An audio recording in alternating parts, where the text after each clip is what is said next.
যে খবরের দিকে নজর রাখবো, ইডির আবেদনে বিস্মিত হাইকোর্ট।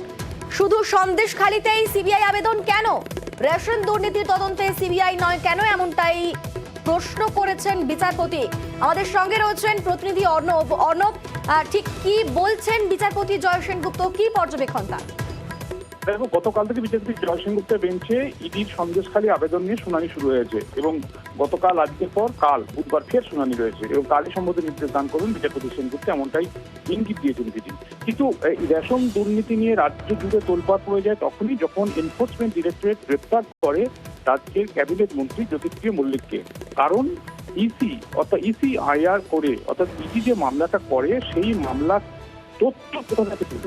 এই রাজ্যে রেশনে যে দুর্নীতি হয়েছে, রেশনের যে ন্যূনতম সহায়ক মূল্য পাচ্ছেন না চাষিরা ধান বিক্রি করতে, এই অভিযোগটা কোথা থেকে পেল?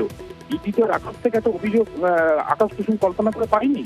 দেখা যাচ্ছে 2018 সালে কলকাতার ভবানীপুর থানা এবং আরেকটি থানায় যে বালিগঞ্জ, এই দুটি থানা নির্দিষ্টভাবে অভিযোগ হয় এবং অভিযোগ জমা পড়ে এবং সেই অভিযোগের ভিত্তিতে মামলা রুজু হয় কলকাতা পুলিশের দুই থানায়। এছাড়াও রাজ্যে একাধিক জায়গায় মামলা রুজু হয়।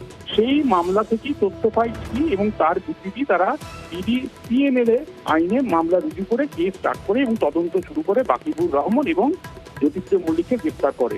কিন্তু রাজ্যের রেশন দুর্নীতির যে ফৌজদারি অপরাধ, অর্থাৎ এটা তো একটা আর্থিক অপরাধ, অর্থাৎ ইকোনমিক অফেন্স যেটা বলি আমরা, মূলত যেটা আর্থিক অপরাধ, অর্থের নয় ছয় হয়েছে, টাকা কোথায় সাইফান হয়েছে, কোথায় 10,000 কোটি বিষয়ে বলা হচ্ছে, কোথায় 2,000 কোটি বিষয়ে বলা হচ্ছে। জ্যোতিপ্রিয় মল্লিককে গ্রেপ্তার করার পর ইডি আবেদন করছে, এগুলো তো আর্থিক অপরাধ। কিন্তু ক্রিমিনালিটি, ফৌজদারি অপরাধ, সেটার বিচার কি করবে, তদন্ত কি করবে? রাজ্য পুলিশের যে এফআইআর হয়েছে, যে মামলা হয়েছে, রাজ্য পুলিশের সেই সংস্থার ওপরই কিন্তু ইডি এখনো ভরসা হারায়নি। ইডির শুধু আপত্তি সন্দেশখালীতে তাদের উপর যে আক্রমণ হয়েছে, তারা যে রক্তাক্ত হয়েছে, সেই ঘটনার তদন্তটা সিবিআইকে দেওয়া হোক। এখানেই বিচারপতি জয় সেনগুপ্ত গতকাল শুনানি এবং আজকেও একরকম ইডির উদ্দেশ্যে বলেন যে ইডি এনফোর্সমেন্ট ডিরেক্টরেট কেন সন্দেশখালীতে ইডি আক্রমণ হয়েছে, আক্রান্ত হয়েছে, এই ঘটনা সিবিআই তদন্ত চাইছে। কেন রাজ্য পুলিশের একাধিক থানায় যে এই রেশন দুর্নীতি অভিযোগ এবং রাজ্য পুলিশ অথরিটি যে তদন্ত করছে, কেন সেটা সিবিআই তদন্ত চাইছে না? এটা তো আদালতকেও বিস্মিত করছে। আর যদি এই প্রশ্ন এবং সন্দেশখালী নিয়ে শুধু সিবিআই তদন্ত, ইডির এই প্লেয়ারের মধ্যে বিস্ময় খুঁজে পেয়েছেন বিচারপতি জয় সেনগুপ্ত। তাই ইডির উদ্দেশ্যে, ইডির অতিরিক্ত সলিসিটর জেনারেল তার উদ্দেশ্যে প্রশ্ন বা বাক্যবাণ ছুড়ে দিয়েছেন তিনি, মন্তব্য করেছেন তিনি, যা অবশ্যই একটা অস্বস্তির আগামী দিনে দেখার। কারণ ইডির বিরুদ্ধে যে এফআইআর রয়েছে নেজার থানায়, সন্দেশখালী নেজার থানায়, তার সিবিআই তদন্ত চেয়েছিল।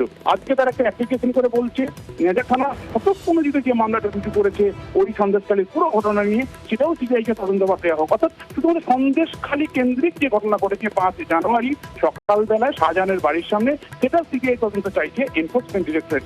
কিন্তু তারা রেশন দুর্নীতির ফৌজদারি অপরাধটা যেখানে লুকিয়ে রয়েছে, সেটার কেন তদন্ত তারা চাইছে না? এই প্রশ্নটাই একদমই সেই প্রশ্ন তুলেছেন বিচারপতি জয় সেনগুপ্ত। ধন্যবাদ অর্ণব।